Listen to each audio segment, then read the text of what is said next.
فوجی عدالتوں والا کیس ہے، اس کے علاوہ supreme court practice and procedure bill ہے، کئی اور اہم معاملات ہیں آئینی اور قانونی. تو یہ چیلنج ہوگا آنے والے اپ کمنگ چیف جسٹس کے لیے، جسٹس قاضی فائز عیسیٰ کے لیے. جسٹس قاضی فائز تقریباً ہم دیکھ رہے ہیں کہ اپریل کے تیسرے ہفتے سے کسی بینچ کا حصہ نہیں ہے. وہ سمجھتے ہیں کہ supreme court practice and procedure act کا فیصلہ ہونا چاہیے. سسپینڈ جو ایکٹ کیا گیا ہے اس پہ وہ اس کے بعد، کیونکہ وہ جو supreme court practice and procedure act تھا اس میں یہ تھا کہ چیف جسٹس کے علاوہ 2 اور ججز کی کمیٹی ہوگی، وہ بینچز کی کمپوزیشن اور کیسز کی فکسیشن کرے گی. تو ان کے خیال میں وہ اگر ایکٹ جو ہے وہ اپ ہیلڈ ہو جاتا ہے سپریم کورٹ سے، تو جو یہ درمیان میں فیصلے ہو گئے تو ان کا لیگل سٹیٹس ہوگا. تو اس وجہ سے اب یہ بڑا چیلنج ہے کہ وہ یہ جو supreme court practice and procedure act پہ جو سٹے ہے اس کے بعد وہ کیسے بینچ میں بیٹھیں گے. یہ بھی ایک بڑی سسپینس ہوگا کہ وہ کس طرح جو ہے وہ کیا فل کورٹ بناتے ہیں. اس سے پہلے فل کورٹ میٹنگ ہوگی، اس میں کوئی چیز طے ہوگی. اس وقت جو اگر نظریاتی ڈیوائڈ دیکھی جائے تو جو اگلے چیف جسٹس ہیں قاضی فائز صاحب، ان کو ایک جج کی برتری حاصل ہے، 8-7 کی تقسیم اگر کہیں. لیکن یہ بات جو آج ہم نے انفارملی ججز سے بات چیت کی اس سے تو ہمیں لگ رہا ہے کہ اب تقسیم کم ہوگی، کوشش ہوگی جسٹس قاضی فائز کی طرف سے. اور یہی بڑا چیلنج ہے کہ جو سپریم کورٹ کی تقسیم ہے اور حسن صاحب یہ سمجھنا تو مشکل نہیں ہے، جو میٹر اس میں تو کوئی ابہام نہیں ہونا چاہیے کہ جسٹس قاضی فائز عیسیٰ صاحب اپنا ذہن بھی اس پہ واضح کر چکے ہیں supreme court practice and procedure bill کے حوالے سے، اور اسی حکم امتناع کی وجہ سے جسٹس قاضی فائز عیسیٰ صاحب کسی بینچ کا حصہ نہیں بن رہے تھے. تو سب سے پہلے ہم سمجھ سکتے ہیں کہ یہی کیس ہوگا جو ان کے پیش نظر ہوگا اور اس کا فیصلہ ہوگا، اور اس کے بعد پھر معاملات آگے بڑھیں گے. جی بالکل. یا اس کے حوالے سے جو 13 اپریل کا فیصلہ ہے جس میں ایکٹ کو سسپینڈ کیا گیا، وہ جو آرڈر ہے وہ اس کو وڈرا کیا جائے گا یا فائنل فیصلہ ہوگا. کچھ نہ کچھ تو اب اس حوالے سے انہوں نے ذہن جو ہے وہ اپنی کو اسٹریٹجی بنائی ہوگی. لیکن یہ ہے کہ یہ معاملہ ایسا ہے کہ اس میں جو بینچ پہلے جو کیس سن رہا ہے، اگر وہ کیس ہی وہی بینچ ہوگا تو پھر تو وہ میں بھی پورا ہفتہ لگا لیں، 2 ہفتے کیس کو سنیں، تو پھر جسٹس قاضی فائز کو جو ہے وہ جو جس اصول کے تحت وہ نہیں بیٹھ رہے بینچ میں، تو پھر ان کو ویٹ کرنا پڑے گا. یہ بھی ہو سکتا ہے کہ وہ فل کورٹ میٹنگ پہلے کریں اور وہاں کچھ چیزیں طے ہو جائیں، اور وہ جو جوڈیشل آرڈر ہے وہ پھر یا فل کورٹ جو ہے وہ اس کو وڈرا کر لے یا وہی 8 ججز وڈرا کر لیں. تو یہ ایک ہے صورتحال کہ وہ کیسے کل جب اگلے سوموار سے اپنی جو ہے وہ سپریم کورٹ میں اپنی ذمہ داری جو وہ پہ بیٹھیں گے اپنی کرسی پہ، تو وہ کیسے اس حوالے سے اس سچویشن سے کیسے نکلیں گے. یہ اب دیکھنا ہوگا کہ وہ کیا کرتے ہیں. میرا خیال ہے کہ اس سے پہلے جو ہمیں بتایا بھی جا رہا ہے وہ ہے کہ فل کورٹ میٹنگ ہوگی، اور فل کورٹ میٹنگ میں کچھ چیزیں طے ہو جائے گی، اور اس کے بعد جو ہے وہ چیزیں اسی طرح چلیں گی. کیونکہ ہم نے دیکھا کہ موجودہ چیف جسٹس جو آؤٹ گوئنگ جسٹس بندیال، ان کے پورے ٹینور میں ایک میٹنگ بھی فل کورٹ نہیں ہوئی. تو فل کورٹ میٹنگ اگر اس وقت بھی ہو جاتی تو کچھ جو ہے وہ چیزیں حل ہو جاتی. تفریح تھوڑی کم ہوتی، درست فرما رہے ہیں آپ. مگر ایک تو یہ معاملہ ہو گیا حسنا صاحب، ایک اور بہت اہم معاملہ وہ ملک میں 90 دن میں الیکشن کا معاملہ ہے.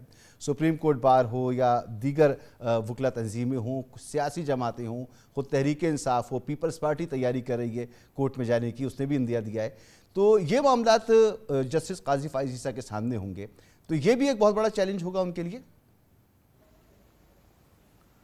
میرا خیال ہے کہ وہ جس صورتحال سے گزرے ہیں وہ اب وہ صورتحال نہیں ہے. انہوں نے تو وہ صورتحال دیکھی جب اس وقت کی اسٹیبلشمنٹ جو ہے وہ، اور اس وقت کی سویلین گورنمنٹ اور ایون سپریم کورٹ کے ججز بھی ان کے خلاف تھے.